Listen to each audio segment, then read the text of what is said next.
누가복음 8장 22절부터 39절까지 읽겠습니다. 22절부터입니다. 하루는 제자들과 함께 배에 오르사 저희에게 이르시되 호수 저편으로 건너가자 하시매 이에 떠나 행선할 때에 예수께서 잠이 드셨더니 마침 광풍이 호수로 내리침에 배에 물이 가득하게 되어 위태한지라. 제자들이 나와 깨워 가로되 주여 주여 우리가 죽겠나이다 한데 예수께서 잠을 깨사 바람과 물결을 꾸짖으시니 이에 그쳐 잔잔하여 지더라. 제자들에게 이르시되 너희 믿음이 어디 있느냐 하시니 저희가 두려워하고 기이 여겨 서로 말하되 저가 누이기에 바람과 물을 명함에 순종하는고 하더라. 갈릴리 맞은편 그라사인의 땅에 이르러 육지에 내리심에 그 도시 사람으로서 귀신 들린 자 하나가 예수를 만나니 이 사람은 오래 옷을 입지 아니하며 집에 거하지도 아니하고 무덤 사이에 거하는 자라. 예수를 보고 부르짖으며 그 앞에 엎드려 큰 소리로 불러 가로되 지극히 높으신 하나님의 아들 예수여 나와 당신과 무슨 상관이 있나이까? 당신께 구하노니 나를 괴롭게 마옵소서 하니 이는 예수께서 이미 더러운 귀신을 명하사 이 사람에게서 나오라 하셨습니다.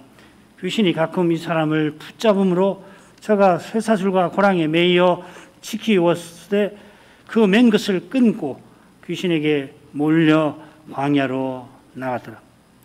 예수께서 내 이름이 무엇이냐 물으신즉 가로되 군대라 하니 이는 많은 귀신이 들렸습니다. 무저갱으로 들어가라 하지 마시기를 간구하더니 마침 거기 많은 돼지 떼가 산에서 먹고 있는지라. 귀신들이 그 돼지에게로 들어가게 허하심을 간구하니 이에 허하신대 귀신들이 그 사람에게서 나와 돼지에게로 들어가니 그 떼가 비탈로 내리다라 호수에 들어가 몰사하거늘 치던 자들이 그 된 것을 보고 도망하여 성내와 촌에 고하니 사람들이 그 된 것을 보러 나와서 예수께 이르러 귀신 나간 사람이 옷을 입고 정신이 온전하여 예수의 발 아래 앉은 것을 보고 두려워하거늘 귀신 들렸던 자의 어떻게 구원받은 것을 본 자들이 저희에게 이르매 거라사인의 땅 근방 모든 백성이 크게 두려워하여 떠나시기를 구하더라. 예수께서 배에 올라 돌아가실새 귀신 나간 사람이 함께 있기를 구하였으나 예수께서 저를 보내시며 가라사대 집으로 돌아가 하나님이 내게 어떻게 큰일 행하신 것을 일일이 구하라 하시니 저가 가서 예수께서 자기에게 어떻게 큰일 하신 것을 온 성내에 전파하니라. 누가 선생은 12사도를 임명하시고 함께 데리고 다니신 뜻이 무엇인지 여러 표적들을 통하여도 드러냅니다. 이 누가복음 7장 전반부에 백부장의 종과 나인성 과부의 아들을 고치고 살리신 표적이 나왔죠. 8장 이 후반부 22절 후반부에 4개의 표적이 혹은 2개의 표적이 나옵니다. 이 4표적은 앞선 2 표적과 비교할 때 아주 비슷합니다. 가령 나인성 과부의 아들을 살리신 일은 회당장 야이로의 딸을 살리신 일과 짝을 이루죠. 아울러서 힘없는 여인이 힘 있는 회당장하고 여인의 아들이 이 회당장의 이 딸과 대조를 이룹니다. 그처럼 로마 백부장의 종을 고치신 일은 그라사인의 땅에서 이방 땅에서 군대 귀신을 쫓아내신 일과 이방인과 군대라는 점에서 짝을 이룹니다. 그 외에도 뭐 여러 가지 유사한 점과 대조할 만한 점이 있는데 되게 돌아가셔서 자꾸 생각을 해보세요. 그 많고 많은 표적 중에 왜 이런 표적을 이렇게 여기 둘, 여기 넷 혹은 제가 볼 때는 둘이라고도 볼 수 있는데 이게 기록해놨나 이런 걸 자꾸 생각을 해보시면 이 누가 선생이 어떤 그 교훈을 베푸는가, 왜 이런 걸 기록했나, 그 의중을 엿볼 수가 있게 될 겁니다. 먼저 풍랑이는 바다를, 호수를 잔잔케 하신 표적을 보죠. 22절부터 25절을 읽겠습니다. 하루는 제자들과 함께 배에 오르사 저희에게 이르시되 호수 저편으로 건너가자 하시매 이에 떠나 행선할 때 예수께서 잠이 드셨더니 마침 광풍이 호수로 내리침에 배에 물이 가득하게 되어 위태한지라. 제자들이 나와 깨워 가로되 주여 주여 우리가 죽겠나이다 한데 예수께서 잠을 깨사 바람과 물결을 꾸짖으시니 이에 그쳐 잔잔하여 지더라. 제자들에게 이르시되 너희 믿음이 어디 있느냐 하시니 저희가 두려워하고 이 여겨 서로 말하되 저가 위기에 바람과 물을 명하여 순종하는고 하더라. 22절 하루는 그날들 중 하루입니다. 넓게는 갈릴리 사역을 펼치시던 날들 중에 하루라 보기도 합니다마는 줄거리를 고려하면은 12사도를 함께 데리고 다니시던 날, 그러면서 들어도 깨닫지 못하게 하시는 그 날들 중에 하루로 보시는 게 좋을 것 같습니다. 한글 개혁 성경은 바로 이어 제자들과 함께 하고 이어지지요. 우리말은 종종 주어를 빼먹곤 하는데 그분께서 배에 오르셨습니다. 마가복음에는 예수님이 먼저 승선에 계십니다. 23절에 예수께서 잠드셨다. 그 예수라는 말을 넣었지만 거기도 역시 그분께서 잠드셨습니다. 하나님께서 주무시지 않습니다마는 주무시는 예수님을 제자들은 주라고 부릅니다. 이런 점을 생각하고 누가는 그냥 그분이라 표시하는 것 같아요. 어떤 데는 예수라고 쓰기도 하고 어떤 데는 주라고도 가끔씩 쓰고 혹은 많이는 그분이라고 쓰는데 그걸 그냥 그러거니 하고 가실 것만 아니고 왜 여기 예수라는 말을 썼을까? 또 그리스도라는 말을 마태복음에서는 그리스도라는 말이 몇 번, 누가복음에 몇 번 안 나옵니다. 왜 여기는 그리스도라는 말을 썼을까? 인자라는 말은 왜 썼을까? 하나님의 아들이라는 말은 왜 썼을까? 그건 다 우리와 하여금 깊이 생각하게 하는 주님의 칭호입니다. 주님께서 배에 오르셨고 또한 그분의 제자들도 그리했습니다. 이는 12제자가 함께하였다 하는 이 누가복음 8장 1절과는 조금 다릅니다. 다른 점은 12제자만 아니라 다른 제자들도 함께 한 것 같아요. 이 배라는 말은 이 고기잡이 배라는 말인데 최근 이 발굴된 최근이라고 할 수 있을까? 하여튼 몇십 년 됐는데 그 유물을 보면 크기가 가로가 8m 정도 되고요. 세로가 폭이 2m 조금 더 넘습니다. 그러면 12사도 외에 여러 사람이 탈만하겠죠.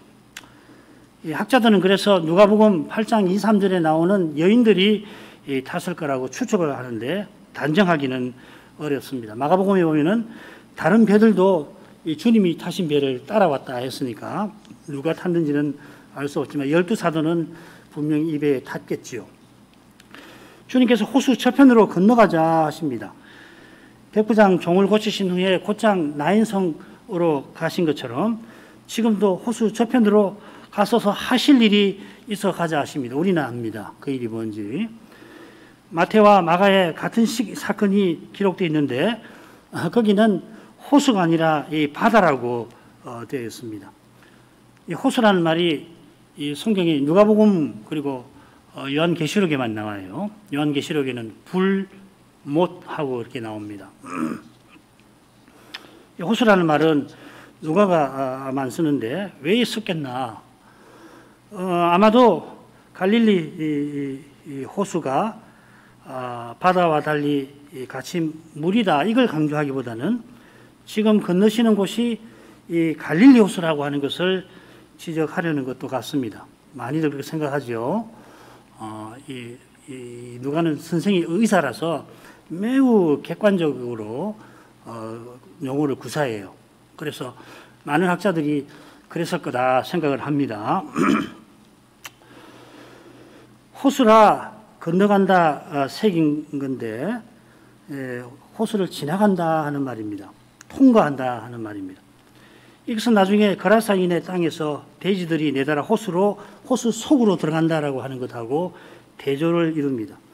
호수를 둘러서도 가실 수 있는데 둘러서 거라사인의 땅에 가신 게 아니라 호수를 질러서 가자 하신 것입니다. 이에 떠났다 한 것은 배에 올랐다 하는 겁니다. 이 말은 다른 데 보면 항상 오른다는 이야기, 들인다, 오른다는 말인데요. 하여튼 이거 꼭 기억해 놓으십시오. 배에 올랐고 그들이 행선하였습니다. 어부 출신 제자들이 많죠. 노를 저었겠죠. 제자들이 노 젓고 가는데 그분께서 잠이 드셨습니다. 잘 아시는 대로 수개월 전에 예루살렘에서 갈릴리로 돌아오시면서 특별히 이 사마리아를 굳이 지나가셨을 때 주님이 너무도 고단하셔서 우물가에서 쉬셨습니다. 이 사마리아 여인 만나시려고 부지런히 걸어오셨던 겁니다. 지금은 그때보다 고단하셨던 것 같습니다. 큰 무리가 구름처럼 따라다니면서 더구나 예수님을 한 분이라도 만지려고 그렇게 밀쳤습니다. 신체적인 부담이 얼마나 크겠어요. 아마도 남자만 해도 5,000명 육박하는 그런 숫자가 지금 몰려다니는 거거든요. 그런데 거기 그런 부담에다가 곧 망할 줄도 모르고서 이 썩을 양식을 구하고 있는 자기 백성들, 들어도 이 깨닫지 못하는 갈릴리에서 회개하라 천국이 가까웠느니라 하시고 계속해서 하나님 나라를 전파하시는데도 표정만 보고자 했지 무슨 말씀인가 들어도 깨닫지 못하는 그 백성의 모습에 주님은 마음에 큰 부담을 느끼셨을 거예요. 배에 오르자마자 주님께서 잠이 드셨을지 모릅니다. 얼마나 깊은 잠인지 바다가 출렁이는데도 계속 누워 계셨습니다. 그러나 출렁이는 바다보다 더욱 출렁이게 될 현실에서도 예수님은 아버지 손에 모든 것을 맡기고 하늘의 평안을 누리고 계셨습니다. 마침 광풍이 일어납니다. 사실 누가는 이렇게 쓰지 않아요. 주님께서 잠이 드셨다 하고 담담하게 그리고 광풍이 일어났다. 광풍이 이 호수로 내리쳤다 이렇게 기록하고 있습니다. 마가는 큰 광풍이라 했는데 이 큰이라는 표현을 생략해 버립니다. 일행이 배에 올랐다. 아까 떠났다는 말이 배에 올랐다고 위로 올라가는 걸 표시한다고 그랬죠. 그런데 광풍이 위에서 달려들듯이 호수에 내리붑니다. 이것은 광풍이 예수님을 대적하는 듯이 그려내는 것이에요. 배에 물이 가득하게 되어 위태한지라 이렇게 번역을 했는데 이 배라는 말도 없고요. 물이라는 말도 없습니다. 그대로 번역하면 이렇게 됩니다. 그들이 가득하게 되어 위험한 상태에 있다 이렇게 되어 있어요. 당연히 지금 배에 파도가 들이닥치니까 배가 가라앉으려고 하는 상태니까 번역대로 해도 무관해요. 물이 배에 가득 찼다. 그건 배라는 말도 없습니다. 물이라는 말도 없고요. 누가는 배보다 배에 탄 제자들에게 초점을 두면서 평안히 주무시는 주님과 지금 대조를 시키는 겁니다. 마치 광풍이나 배가 문제가 아니라 제자들이 문제인 듯이 말합니다. 과연 똑같은 시간, 장소, 현실에서 주님은 평안히 주무십니다. 게다가 주께서 함께 하고 계십니다. 예전에 어떤 집사님이 차를 타고 멀리 가는데 마침 경건한 신앙이 좋은 장로님이 동성하셔서 우리는 교통사고 안 날 겁니다. 그렇게 말한 기억이 나요. 하물며 주님께서 함께 계시는데도 제자들은 들이닥치는 물에 압도되고 위태합니다. 압도되고 위태하다 할 수 있습니다.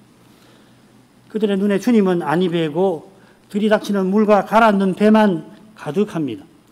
제자들은 죽음의 두려움에 사로잡힌 나머지 두려운 현실에 그 생각이 갇힙니다. 죽음이 자신들을 압도합니다. 우리 가운데 누구라도 그때 그 호수에 있었다면 제자들처럼 주님을 흔들어 깨워서 우리가 죽겠습니다 했을 겁니다. 그러나 제자들처럼 평소에 주님을 주로 모신 일이 있어야 그렇게 했을 겁니다. 베드로가 주님을 따르던 그때에 예수께서 깊은데 그물을 던지라 하니까 주여, 이 같은 말입니다. 에피스타타 하고 순종하였습니다. 지금 주님을 향하여 주여 주여 하고 부르는 제자들은 그런 심정입니다. 제자들이 지금 죽을 마당이니까 지푸라기라도 짚는 심정으로 주님을 깨운 건 아닙니다. 그런 심정이라면 주님을 깨우기보다는 지푸라기보다는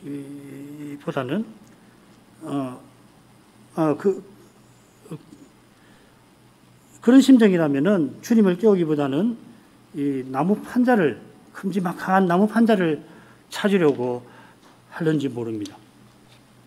그만큼 사람은 죽음 앞에 연약합니다. 연약한 만큼 죽음에 어둡습니다. 죽음을 봐도 그게 뭔지 잘 몰라요. 실은 악합니다. 주님을 떠나서는 무엇이든지 악합니다. 우리의 연약함이 주 안에서는 주님의 능력이 드러나는 기회가 되지만은 우리 스스로는 주님의 능력을 붙들지 못하는 것이 됩니다. 사람의 눈에는 주님이 행하시는 방식이 문제의 현실에서 아무 힘없이 보여 그러는 겁니다. 마냥 지는 것처럼 보여서 그러합니다. 그러나 죽어서 부활에 이르듯이 지는 것 같은데 실은 이기는 것이에요. 거기서 주의 거룩하심이 드러납니다. 이걸 터득해야 해요. 쉽지 않죠. 이거는 이 세상 방식, 이 사람의 방식이 아니니까요. 이 세상 방식이 도무지 아니잖아요. 누가 이렇게 하겠습니까?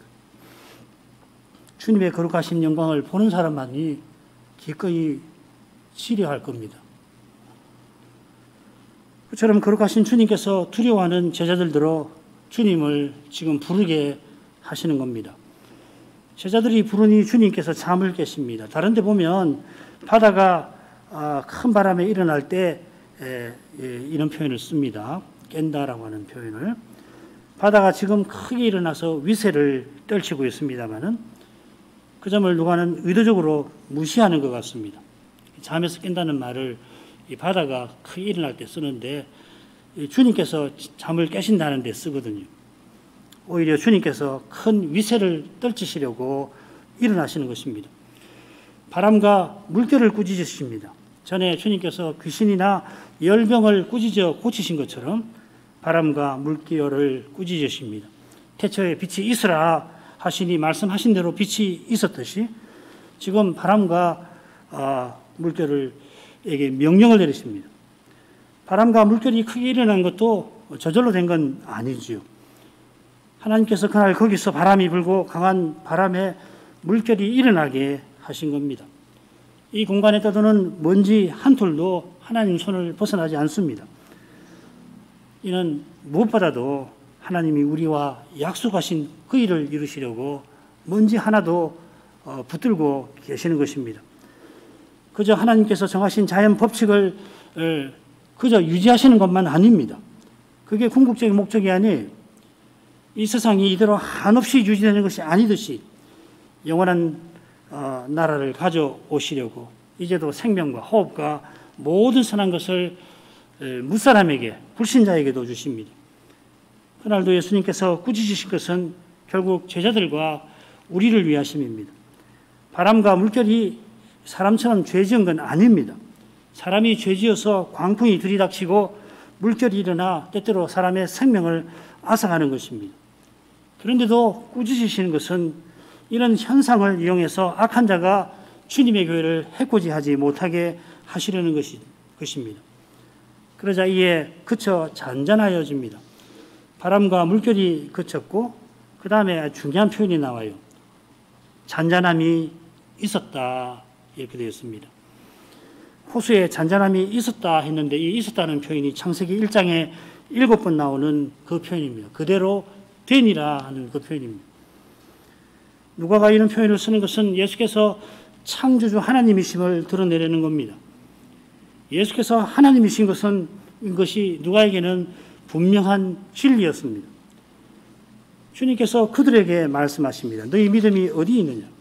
누가복음에서 믿음이 사도와 관련해서 나올 때는 늘상 이렇습니다. 병 고치시는 때에 내 믿음이 너를 구원하였다. 그러나 이런 믿음은 이스라엘 중에도 없는 것이다. 주님께서 칭찬하시는데 칭찬받는 이들은 사도가 아닙니다. 주님께서 사도들의 믿음이 땅에 떨어지지 않게 하려고 기도하셨다 하셨습니다. 이런 사랑이 있어 그들이 믿음을 잃지 아니합니다. 우리는 말할 것이 없습니다. 이 사실을 명심해야 너희 믿음이 어디 있느냐 이런 책망을 받지 아니할 겁니다. 그처럼 주의 도우심이 절실한 그때에 나의 믿음 없음을 도우소서. 믿음이 없는 줄 알지만은 기도하게 됩니다. 신기한 일 아니에요? 믿음 없는 것을 고백하고 도우심을 구하는 이것이 이미 주를 믿는 데서, 더 정확하게 말하면 믿고 의지하는 주님께서 붙들어 주시는 데에서 이런 기도도 나오는 겁니다. 너무도 분명한 진리인데 주님의 신실하심이 우리의 믿음이 있습니다. 우리의 믿음이 우리의 남다름이나 우리의 뛰어남에 있지 않습니다. 제자들이 두려워하고 기이 여깁니다. 이들이 하나님 영광을 본 겁니다. 바람과 물을 명하시니 순종하는 이분은 대체 누구신가 서로 말합니다. 명하셨더니 순종하였다 아니하고 명하시니 순종한다 합니다. 이 표현은 제자들이 예수님을 하나님으로 깨달은 것을 가리킵니다. 이분이 누구신가? 의문을 표시하는 것이 아니라 감탄하는 것입니다. 그 다음 사건으로 가죠. 둘로 크게 나눌 수 있습니다. 26절부터 33절까지 예수님이 거라사인의 땅에 가셔서 군대에 귀신 들린 사람을 고치신 내용이고요. 이 표적을 보고 두 가지 반응이 있는데 그 반응이 34절부터 39절에 나옵니다. 오늘은 첫 번째 부분의 일부를 생각하고 마치겠습니다. 26절부터 29절까지입니다. 갈릴리 맞은편 거라사인의 땅에 이르러 육지에 내리심에 그 도시 사람으로서 귀신 들린 자 하나가 예수를 만나니 이 사람은 오래 옷을 입지 아니하며 집에 거하지도 아니하고 무덤 사이에 거하는 자라. 예수를 보고 부르짖으며 그 앞에 엎드려 큰 소리로 불러 가로되 지극히 높으신 하나님의 아들 예수여, 나와 당신과 무슨 상관이 있나이까? 당신께 구하노니 나를 괴롭게 마옵소서 하니 이는 예수께서 이미 더러운 귀신을 명하사 이 사람에게서 나오라 하셨습니다. 귀신이 가끔 이 사람을 붙잡음으로 저가 쇠사슬과 고랑에 매여 지키었으되 그 맨 것을 끊고 귀신에게 몰려 광야로 나가더라. 제자들이 거라사인의 땅으로 노져갑니다. 이 거라사인의 땅이라고 하는 것은 데가볼리 10개의 도시가 있는 그 지역이죠. 그죠? 갈릴리 동쪽으로. 거라사인의 땅이라 지역이라 한 대로 이 작은 동네 이름이 아니라 넓은 지역을 가리킵니다. 돼지떼가 호수로 내달아 몰살하는 한 대로 이 사건이 일어난 그 지역은 그곳은 게네사렛 호수 근방에 분명히 성읍이에요. 동남쪽에 있는 성읍이 분명한데 이 일이 거라사인의 지역에 널리 퍼졌던 것입니다. 이것은 데가볼리에 속하니까 이방인 지역입니다. 돼지 치는 데서도 짐작할 수 있죠. 주님께서 육지에 내리시니까 귀신 들린 사람이 주님을 만났다. 이 사람이 주님을 만났다 이렇게 됐습니다. 마태복음에는 주님께서 도착하시니 귀신 들린 사람 둘이 무덤에서 나와서 만났고 마태복음에서는 도착하자마자 나와서 만났습니다. 그게 고치시라는 말이었습니다. 그 사람이 마치 기다렸다는 듯이 주님께 나오는 겁니다. 주님께서 오시는 줄을 이 사람이 어떻게 알았는지 우리로서는 다 알 길이 없습니다만은 주님께서 어떻게 아시고 여기 오셨는지는 조금 알만합니다. 호수를 지나면서 주님께서 하나님이심을 드러내셨을 뿐만 아니라 제자들 들어 거리로 가자 하실 때에 신이 하실 일을 알고 계셨던 것입니다. 여기를 가자 하시는 거예요. 여기 귀신 들린 사람이 왜 고침을 받았나? 그 이유를 주님께만 찾을 수 있지 달리는 찾을 수 없잖아요. 주님께서 고쳐주시려고 하시는 거거든. 제자들은 가자 하시니 모시고 왔을 뿐입니다마는 귀신은 호수에서 일어난 일을 살폈든지 혹은 많은 배들이 다른 것을 봤거나 멀리서 볼 수 있으니까, 또는 제자나 우리가 알지 못하는 다른 경로로 이 귀신들이 들어가 있으니까요. 그런 경로로 주님께서 오신 것을 알아차렸을 겁니다. 누가는 이 사람을 먼저 소개합니다.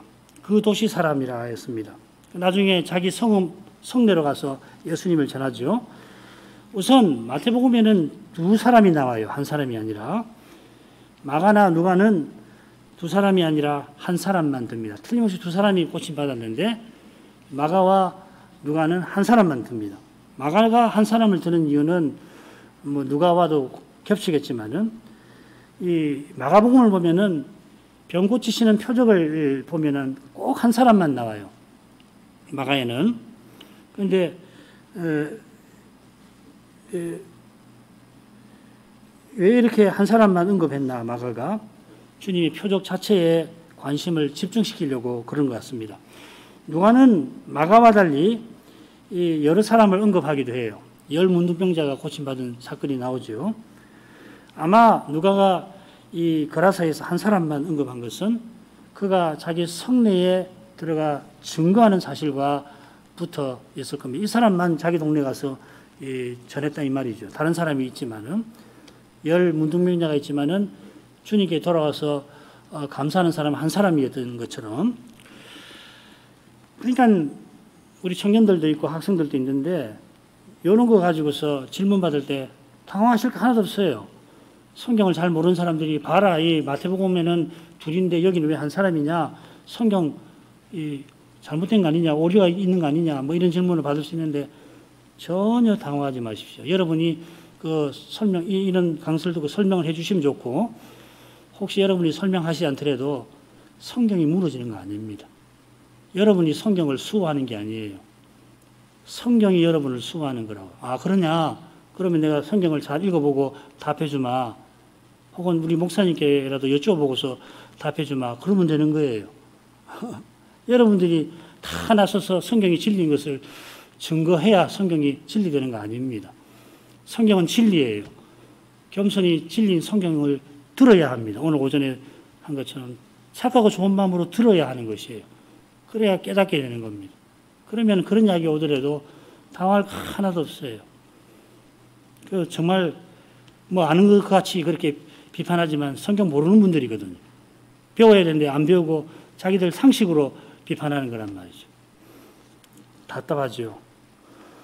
그러나 우리 신자들은 그 답하는 것이 문제가 아니라 한 말씀이라도, 낱말 하나라도 왜 이렇게 썼을까?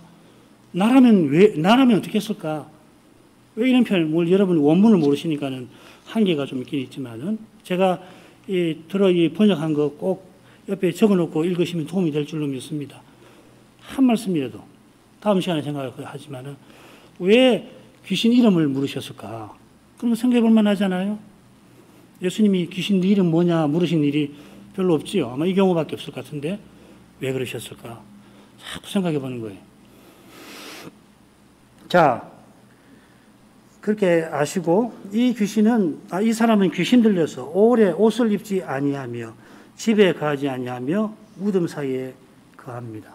이 사람이지만 사람답지 못하게 사는 거죠, 그죠? 짐승처럼 사는 겁니다. 마태나 마가에 보면 이 사람이 얼마나 사나운지 사람들이 얼씬도 못하게 했습니다. 사람들이 그래서 사실로 묶어서 억제하려 했지만은 실패한 거죠. 이는 이 사람에게 들어간 귀신이 군대의 귀신인 것과도 무관치 않을 것입니다. 많은 귀신이 들어가서 그만큼 큰 힘을 쓰게 한 겁니다. 어쩌면 같은 이유로 이 사람이 옷을 입고 집에 살지 아니한 것일 수도, 옷을 입지 않고 집에 살지 못하는 것이 아닐까. 이 광야라는 말도 그렇고요. 하여튼 짐승처럼 이 무덤에 삽니다. 이 사람이 예수님을 보고 부르짖으며 그 앞에 엎드립니다. 권세 있는 분으로 알고 엎드렸는데 자기를 심판하러 오신 줄 알고 두려워서 부르짖은 겁니다. 그래서 그가 큰 소리로 나와 당신과 무슨 상관이 있습니까? 합니다. 사실 이 말이 먼저 나와요. 나와 당신과 무슨 상관이 있습니까? 지극히 높으신 자의 아들 예수여, 이렇게 나옵니다. 나와 당신과 라고 새기기보다는 내가 당신과 무슨 상관이 있습니까? 이렇게 하는 것이 조금 더 잘 이해가 되실지 모르겠습니다. 구약에는 그렇게 되어 있습니다. 구약은 내가 당신과 무슨 상관이 있습니까? 이렇게 되어 있어요. 감히 주님들어 자기에게 상관치 말라 합니다. 자기가 속한 악의 영역과 주님이 속하신 이 영역이 대등한 것처럼 착각하는 겁니다. 이에 그가 지극히 높으신 하나님의 아들 예수여 한 것처럼 지극히 높으신 하나님은 천하 만국을 다스리십니다. 귀신이 모시는 마귀는 반란 수괴에 불과합니다. 그의 권세는 인생의 죄로 말미암아 생긴 거죠. 만일 죄가 하나님과 대등하다면 모를까? 하나님께서 죄도 다스리시니까 마귀는 물론이고 귀신은 더더구나 말할 것이 없습니다. 그처럼 지극히 높으신 아들께서 일개 귀신 군대는 얼마든지 상관하실 수 있습니다. 귀신이 자기가 무슨 말 하는지를 모르는 겁니다. 이건 그가 예수님을 아는 지식이 어떤 것인가를 엿보게 하는 겁니다. 그가 당시 사람들도 모르는 그런 지식을 갖긴 했지만은 그 지식에 담긴 내용, 지극히 높으신 하나님의 아들이라고 하는 그 지식에 담긴 내용은 제대로 모릅니다. 그 아들이 왜 지금 자기를 상관하시는지 제대로 모릅니다. 그런 탓에 당신께 구합니다 하고서도 감히 나를 괴롭게 마옵소서 합니다. 주님께서 그저 귀신 괴롭히려고 지금 이 거라사인의 땅에 오신 게 아닙니다. 낮고 천한 세상에 그러려고 오신 게 아닙니다. 귀신이 예수님을 함부로 대하는 그런 두려운 악의 뿌리를 뽑아버리려고 오신 것입니다. 귀신이 미혹하는 세상에서 예수님을 바로 알고 섬기는 사람들을 얻고자 오신 것입니다. 죄인을 회개케 하여 예수님의 형제다웠게 살게 하려고 오신 것입니다. 이 거룩한 목적을 이루려고 이방 땅에 부정한 무덤에 와서 주님은 귀신을 상관하십니다.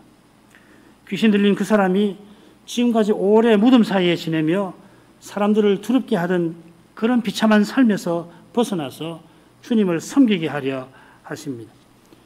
주님은 이 순간에도 이 위대한 일을 행하고 계십니다. 사람들이 도무지 억제하지 못하는 그런 귀신이, 군대 귀신이 들어가서 마구 부리는 그런 사람이 이제 주님의 뜻을 받들어 사람들을 섬기게 하셨듯이 우리가 사람으로서는 어찌 해야 할 바를 모르는 이런 이들도 주님께서는 이 사람처럼 얼마든지 만들어 주시는 것입니다. 귀신 들린 사람이 아니라 그보다 더한 사람이 있다 하더라도 주님께서는 주님처럼 살게 하십니다. 청년 사울이 귀신 들린 사람보다 더했으면 되지 덜하지 않잖아요. 그리스도의 교회를 말살하려고 했던 그런 인물 아니에요? 그런 인물도 주님께서 사도로 세우시고 주님의 교회를 쓰셨으니까 사람 생각에 도저히 어떻게 해볼 수 없지 않나, 안 되지 않나 그런 마음이 들 때 하나님은 하신다. 하나님은 틀림없이 원하시면 하시는 분이다. 그걸 잊지 아니해야 할 것입니다. 29절 상반절은 조금 어렵습니다. 한번 생각해 보세요. 한글 개역에는 주님께서 이미 들어온 귀신들은 나오라고 명령하셨다 색입니다. 이 번역을 따르면 주님께서 언제 귀신들어 나오라고 명령하셨는지 그 확인하기가 어렵습니다. 귀신이 엎드려 괴롭게 마옵소서 계속 말하고 있으니까 그 사이에 말씀하신 것을 가리킬지도 모릅니다만 여전히 어색합니다. 마가복음 5장 8절도 똑같이 이미 명령하셨다 이렇게 되어 있습니다. 거기는 그런데 막 명령하셨다 새길 수 있고 마가복음에는 그렇게 새기는 게 좋습니다. 동사의 쓰임을 보면 여기서도 막 명령하셨다 이렇게 보는 것이 좋을 것 같아요. 그렇게 언제 예수님이 명령하셨나 그거 찾으시기보다는 막 명령하셨다 이렇게 보시면 좋습니다. 주님께서 그렇게 명령하신 이유가 29절 하반절에 나옵니다. 귀신이 가끔 이 사람을 붙잡았습니다. 가끔이라고 했는데 자주입니다. 원래 자주라고 되어 있습니다. 원문에는. 붙잡다라고 하는 표현은 죄인을 도망치지 못하게 붙잡는 것이나 배가 바람에 밀려가지고 오도가도 못하는 것을 가리킵니다. 지금 누가만 쓰는 거예요, 이 표현은.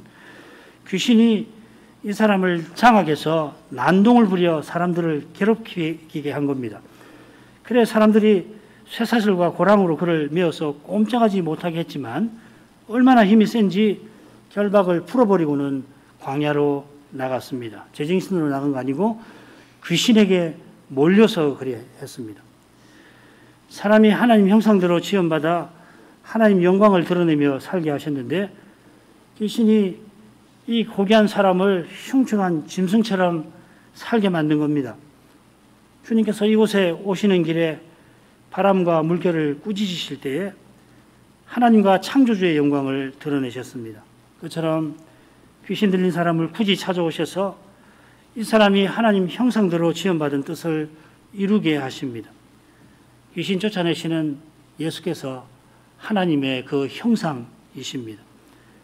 주님께서 흑암의 권세 아래에 있는 우리를 사랑의 아들의 나라로 옮기셨습니다. 이 나라는, 하나님 나라는 사랑의 아들의 나라인데 우리가 우리 하나님의 형상이신 그리스도를 드러내는 나라입니다. 그래서 사랑의 아들의 나라라.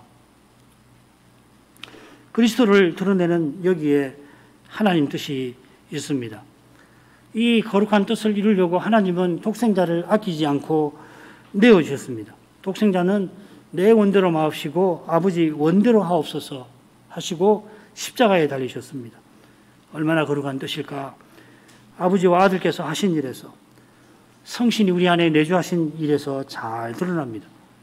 그처럼 우리가 우리 십자가를 지고 주님을 좇는 데서 삼위의 영광이 드러납니다. 마침내 주님과 같아지는 데서 그 영광이 충만할 것입니다. 바로 여기에 우리의 영원한 기쁨이 있고 이 기쁨을 위해서 우리가 창조받은 것입니다. 이만큼 하겠습니다. 걸어가신 아버지 예수님께서 아버지의 뜻을 다하시고 그 뜻을 이루려고 표적들을 행하신 것을 오늘 또 조금 살폈습니다. 거라사인의 땅에 직접 가셔서 귀신 들린 사람을 고쳐주시는 데에서 창조주 하나님의 사랑이 얼마나 크신지를 엿보게 하십니다. 귀신 들린 이 사람이 언약 백성도 아니고 이방인 가운데서 사람 취급받지 못하던 사람이었을 것입니다마는 주님께서 하나님 형상대로 지음받은 그 뜻을 그에게 이루어 주시려고 찾아가셔서 귀신에게서 벗어나게 하신 줄 압니다.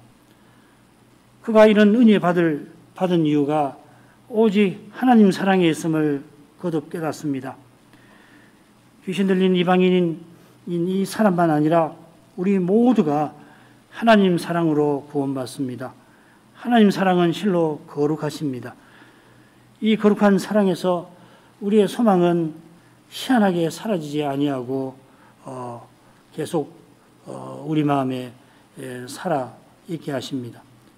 사람으로서는 너무나 절망적이라 어찌해야 할 바를 알지 못하는 그때에 주님의 이 사랑에서 소망의 빛을 발견합니다. 그런 때에 그 빛은 더욱 빛나는 것을 봅니다. 그런 때에 저희가 사랑이신 주님께 나아가게 해 주옵소서.